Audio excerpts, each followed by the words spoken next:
Here's Dick Powell as Richard Diamond, private detective.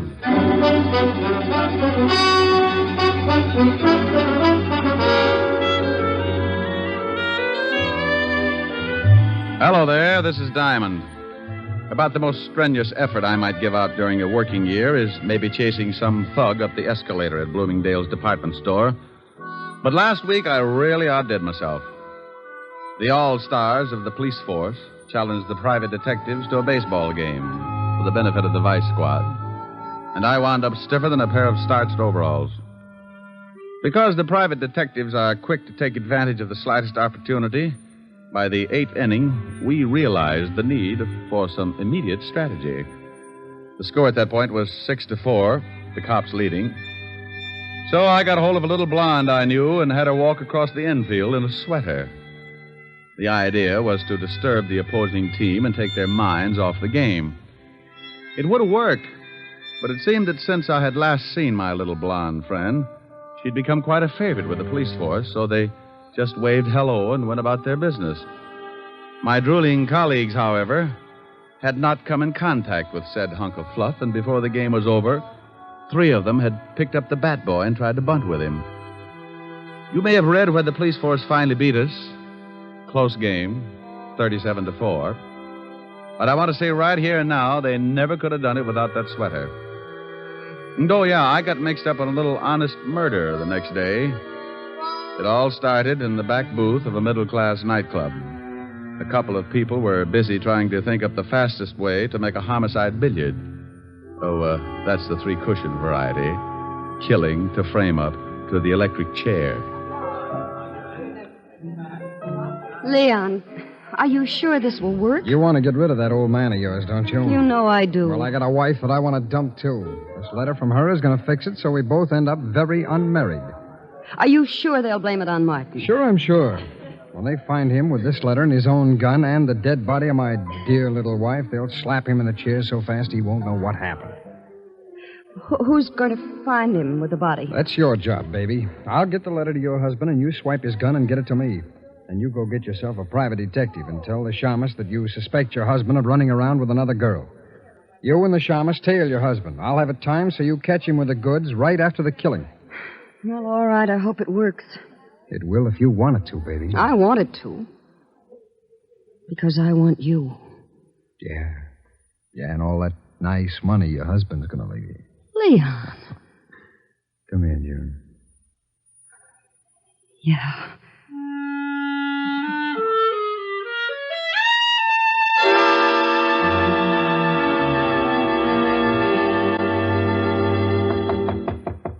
Come in. Mr. Diamond? That's right. I want to hire a private detective. Well, good for you. Sit down. Thank you. What is your fee? What's the matter? Oh, stand up and sit down again. They're 52 gauge, Mr. Diamond. Like them? Oh, you'd look good if they were sweat socks. I don't think they'd go with a high heel. You've got a point. Now, what were you saying? I wanted to know what your fee is. Oh, $100 a day in expenses. Isn't that a little high? I stopped eating at the automat 6 years ago. All right, I'll give you a retainer. Wait a minute now. Wait a minute. What's the job? I think my husband is running around with another woman. What do you want me to do? Hustle him off to the nut house? Oh, aren't you nice?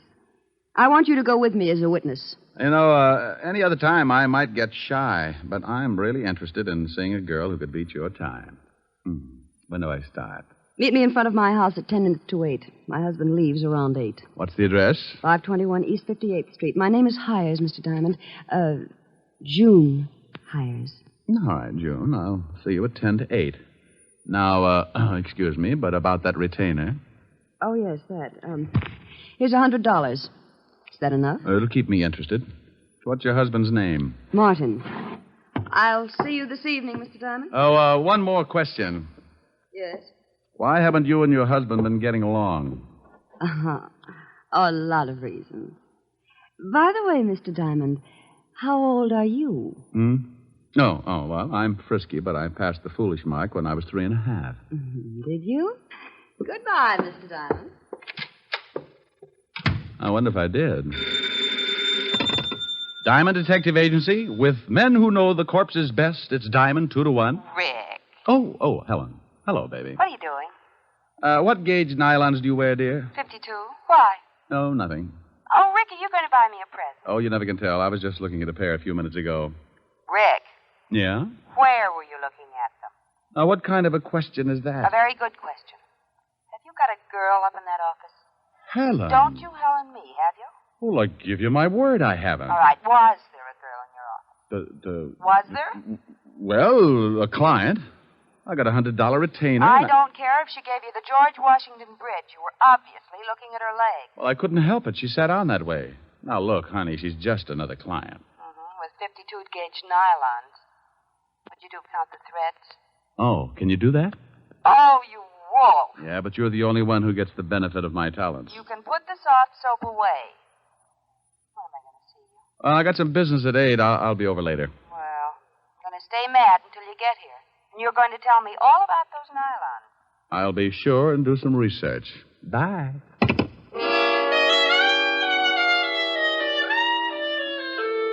Well, there you are. You sit around and wait for a meal ticket to come in, and just because it happens to be fitted with curves, your best girl digs up the green-eyed monster. I don't know why gals get sore at a guy just because they catch him panting a little. After all, it's hot in New York. I spent the rest of the afternoon trying to hit a big horsefly with a rubber band and some paper clips, and by 6 o'clock we shook hands and called it a draw. I closed the office and went home. I got into some clean clothes and grabbed a bite to eat at the corner drugstore. At 10 minutes to 8, I was sitting in June Hyer's car, parked across the street from her front door. Mr. Diamond, how did you ever get to be a private detective? Mrs. Hyer, how did you ever get to be a housewife? You think things up in a hurry, don't you? Only when I got competition. You like competition? Yeah, up to a point. After that, I get tired of the struggle. I feel like I was back in college, sitting in a parked car with a good-looking man. Your education must have been pretty tame. I haven't moved once. Well, I really started to study after I graduated. Oh, I bet you got straight A's. Must you top everything? I play around with a lot of trouble, Mrs. Hyer, and I've got to stay one step ahead of it. Do I look like trouble? When's your husband coming out of that house? Any minute now. You didn't answer my question. I'll tell you as soon as I see your husband. Well, how will that tell you? If he's wearing a beanie with a propeller on it, I'll know you've been giving him a lot of trouble. So I've been giving him trouble. Does that mean I'll do the same for somebody else? What's the difference, a husband or a private detective? They both got their names from a guy named Adam. Oh, look.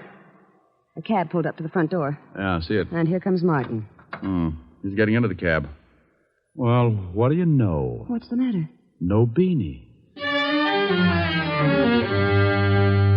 We both sat and watched while Martin Hyer got into the cab and it pulled away. Mrs. Hyer put her car in gear, and we started the tail, keeping it a safe distance. He led us across town to a middle-class apartment house, and we stopped the car and waited up the street. He's getting out and going into that building. Come on. Oh, what for? Shouldn't we let him get up there first and then... Look, baby. Do you know who this gal is? No, of course not. Well, then come on. I want to see what door he goes in. But, won't he see us? Honey, I don't tell you how to put your lipstick on. Now, don't tell me how to make like a bloodhound.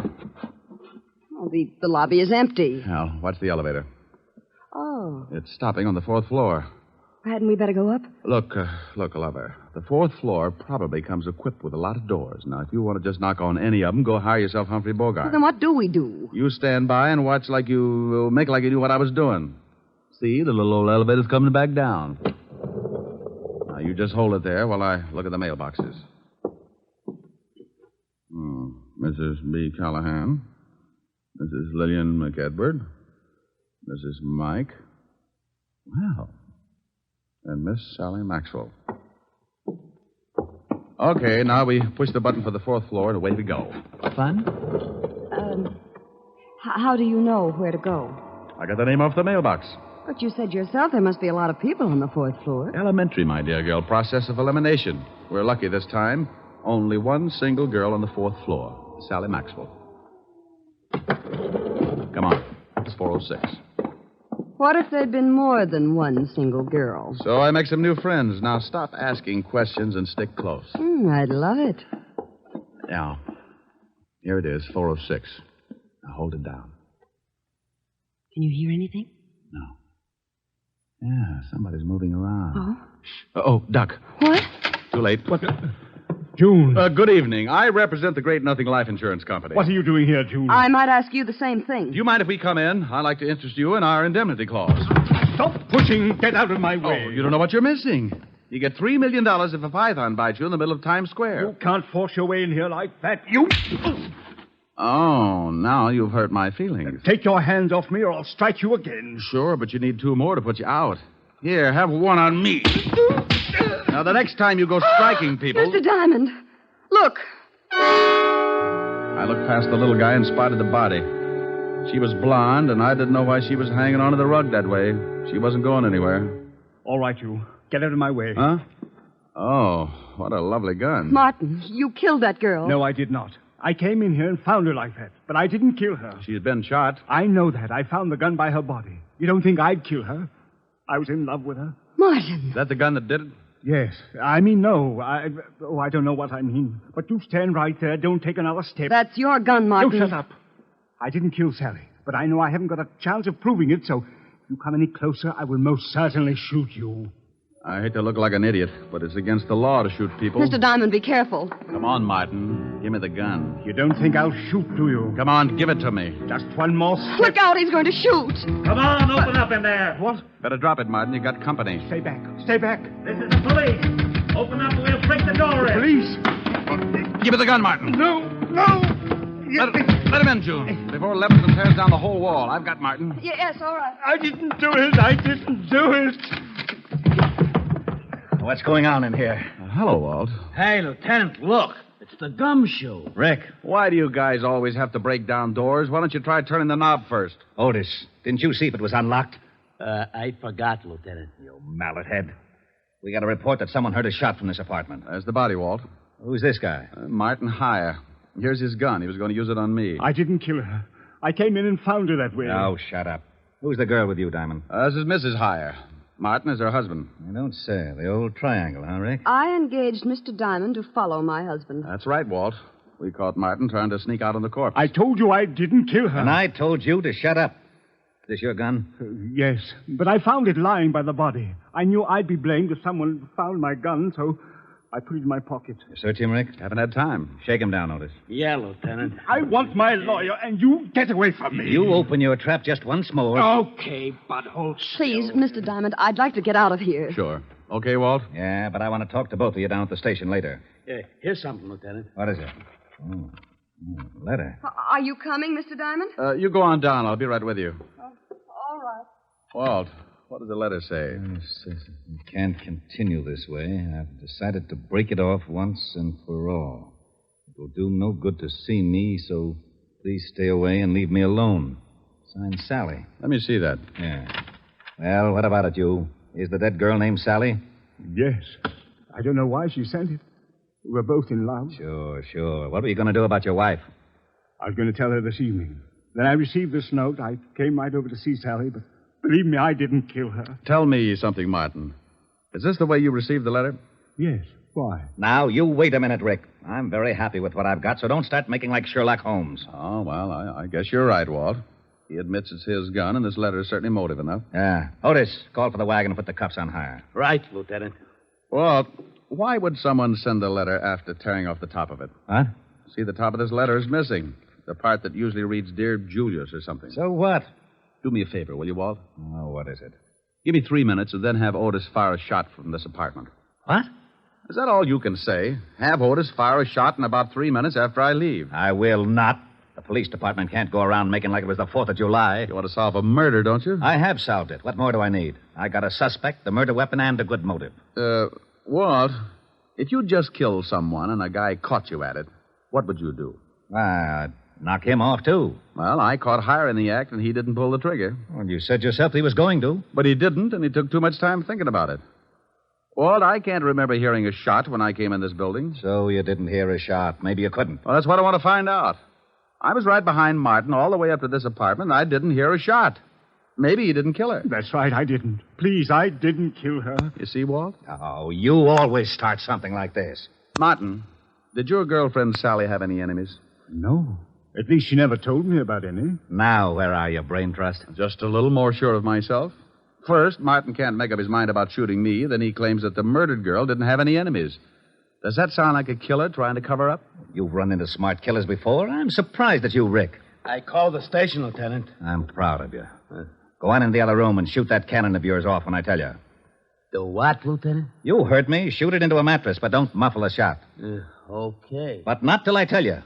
You might think it's fun and blow up the whole building. Thanks, Walt. What are you doing? Oh, just looking around this desk to see if I can find the top piece of this letter. Martin, are you sure that your girlfriend didn't know anyone who might want to kill her? She never said she was in danger. But you might ask her husband. Her husband? Oh, swell. Why didn't you say something about her husband before this? You didn't ask. Oh. Who is her husband? His name's Leon Fisk. The gambler? Yes. Oh. Bye, Walt. Now, you wait a minute. Have Otis start making like a Roman candle 3 minutes after I leave. What's that you've got in your hand? Huh? Well, it's a piece of stationery from the desk that matches the stationery this letter was written on. You can't take that letter. It's evidence. What is? That letter the murdered girl wrote to this guy. Well, how do you know she wrote it? Because this guy said so. Yes, but I'm not sure. It could be forged. See, Walt, maybe she didn't write it. Well, that's why I want it. The lab will be able to tell from other samples of her handwriting. Tell what, Walt? Who wrote that letter? Well, don't you know? Of course I don't know, but we found it on this guy and it's police evidence. Why? Why? Well, because it just is, that's all. Well, anybody could have written it. You could have written it, Martin. Yes, I guess I could. And send it to yourself? Why would I send it to myself, Lieutenant? You wouldn't. That's why it's important. You mean the letter itself or the fact that he couldn't have sent it to himself? Both reasons. Well, if he couldn't have sent it to himself, that eliminates him as a suspect.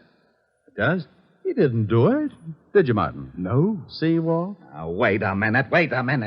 Why do I always get into something like this? You asked me if I sent the letter to myself. You shut up. And you said he couldn't have. That's right, he couldn't. Then someone else did. Of course they did. Okay, then as long as you're not so sure it's important, I'm going to take it with me. Who says it's not important? Well, if he didn't send it to himself, then someone else did. And if someone else did, the murdered girl couldn't have, so anyone could have sent it. Isn't that right? Say that again? He said if I didn't send the letter to myself, then I couldn't have gotten it. No. He said you couldn't have sent the letter to... No, wait a minute. You couldn't have written it to... To myself. Yeah, so someone else wrote it and sent it to the murdered girl and... No. Send it to me. You're crazy. I distinctly heard him say... Walt. Yeah? After you figure it out, be sure and have Otis fire that shot. I'm going to see Leon Fisk. Okay. Now, let's start it again. If I didn't... If somebody didn't... If you didn't... If I didn't what? Lieutenant? Oh. What is the matter, Lieutenant? He did it again. And you helped him. You rat, I'll see that you get the chair even if you didn't kill her. What did I do? You shut up.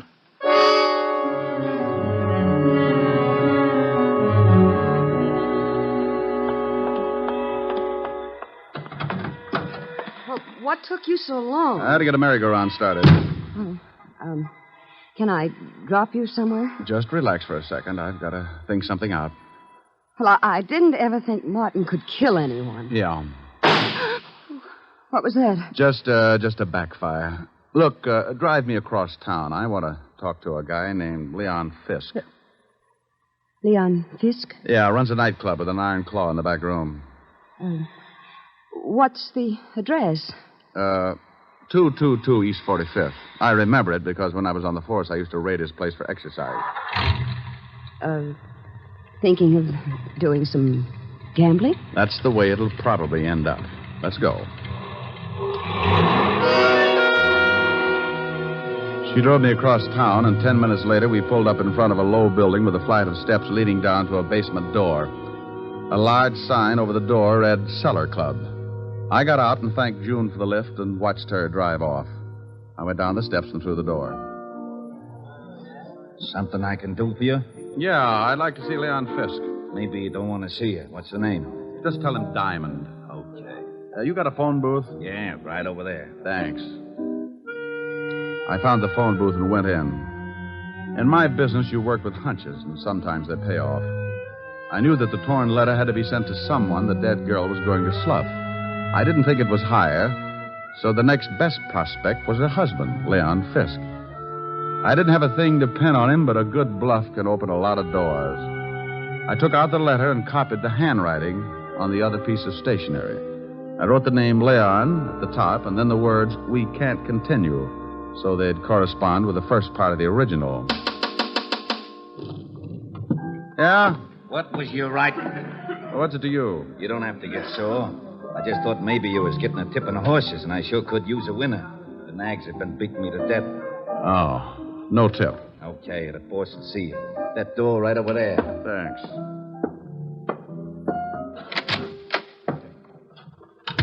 Well, Diamond, it's been a long time. I haven't missed you, Leon. What brings you here? Your wife was killed tonight. Sally? One's usually the limit.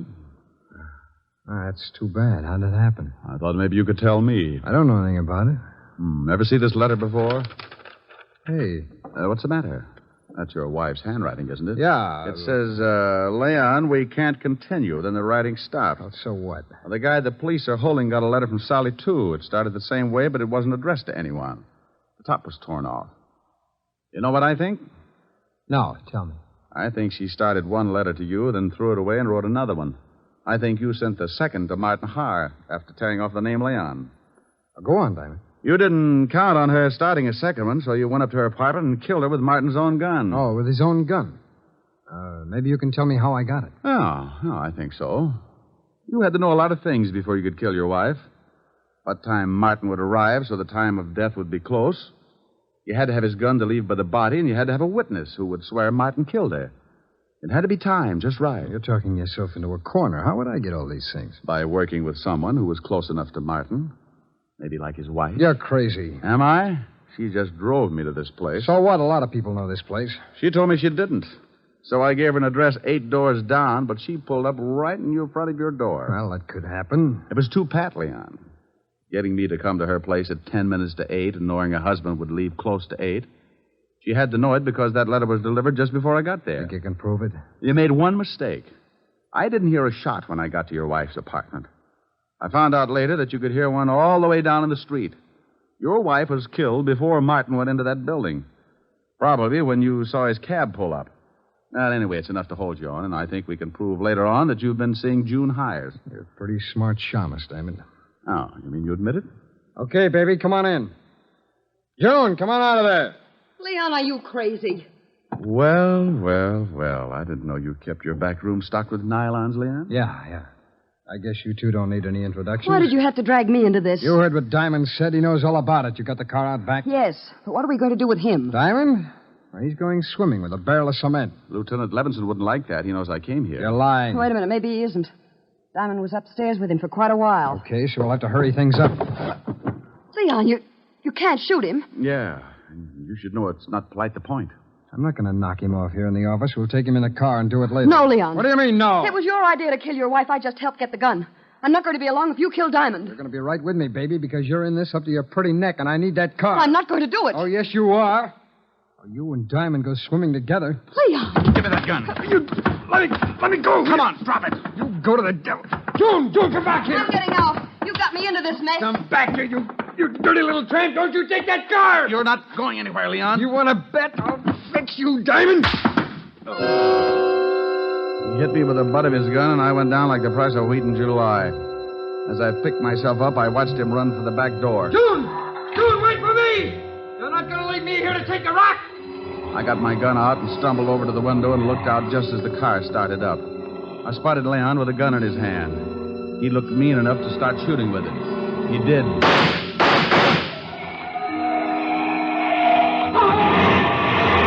He started running up the alley then. I suppose I could have said something like, "Stop or I'll shoot," but I was too tired.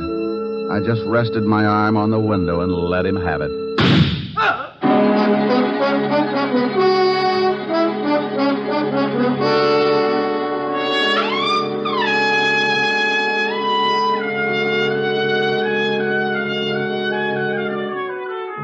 Well, Walt finally showed and cleaned things up. I was bleeding again, so I headed for 975 Park Avenue and my usual first aid station. Yes? Hello, Francis. Miss Asherin? Oh, my goodness, Mr. Diamond. Come in, sir. Come in. You've been hurt again. I guess you'll have to answer the door a little quicker after this, Francis, or build a first aid station in the hall. The usual, sir? No, you can forget the plasma, Francis. I had liver for dinner. I can stand the loss. Just as you say, sir. Miss Asher is in the study. Oh, thank you. Why don't you go to bed? You look tired. Yes. Good night, sir. Boo. Oh, Rick. Yeah. Isn't it awful? Oh, what happened to your chin? Oh, I got it caught on a 38. Want me to go? I want you to go. Why? Well, I thought maybe my poor little face scared you. Oh, I like your poor little mussed-up face. Well, thanks, Sporty.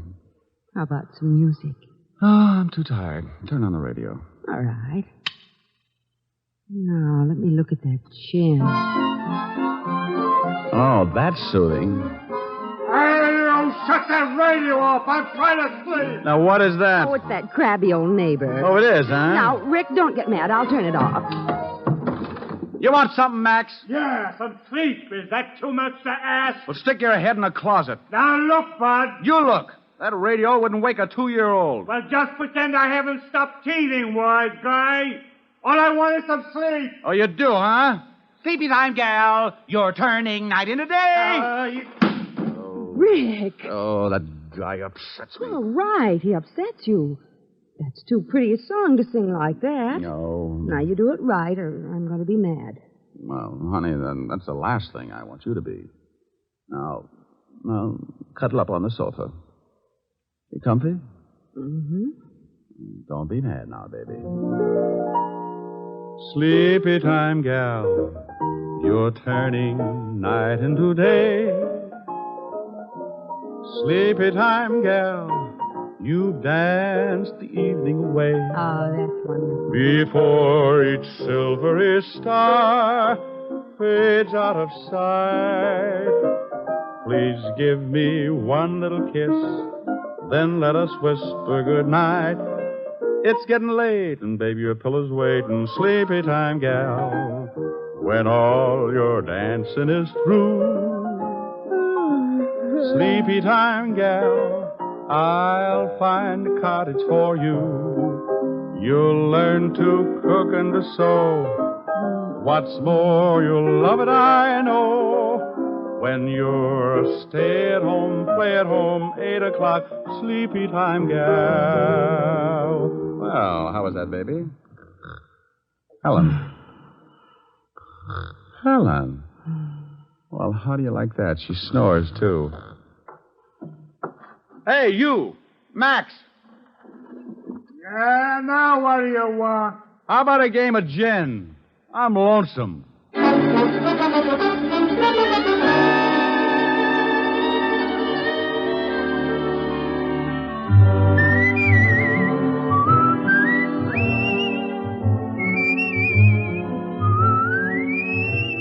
You have just heard Richard Diamond, Private Detective, starring Dick Powell. Helen was played by Virginia Gregg.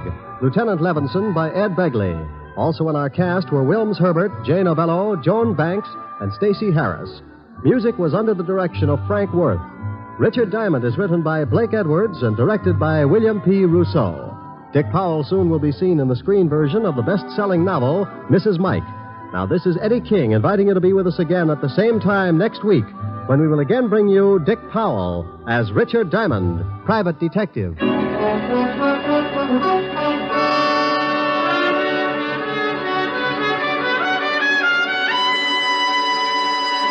This program has come to you from Hollywood. This is NBC, the national broadcasting company.